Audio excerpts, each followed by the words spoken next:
this is Johnny Neely, volleyball coach here in Salt Lake City. I'm going to talk to you about how to spike a volleyball. First thing a hitter needs to be concerned about when they hit a volleyball is their footwork.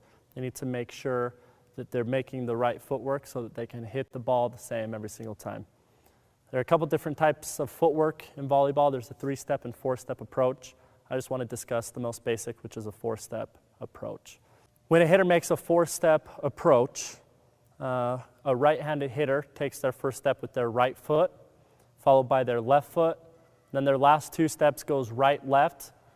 Your steps get quicker as you go, and the steps get bigger as you go. So a 4-step approach should look something like this.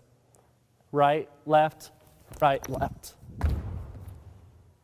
The second thing a hitter needs to be worried about as they're taking their approach is what to do with their arms. So as a hitter's taking their approach, they need to make sure that their arms swing back right before they jump to maximize the optimal jumping ability of that particular player. When the players take their steps of their approach, the first 2 steps, they don't need to be doing anything with their arms. They can have their arms straight down by their side. As they're taking their 3rd and 4th step, the arms need to be coming back. And on the 4th, the arms explode through as the player jumps. The arms should look something like this.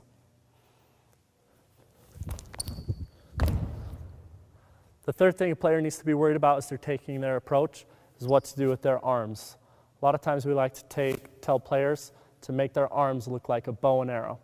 When a player makes a bow and arrow, we like to make sure that they have their offhand or their left hand for a right-handed hitter reach as high as they can, which again optimizes the amount of torque that the body can get. It's a good guide hand for your right hand as you're swinging through. So the bow and arrow, as you get up to take your approach, should look a little bit like this.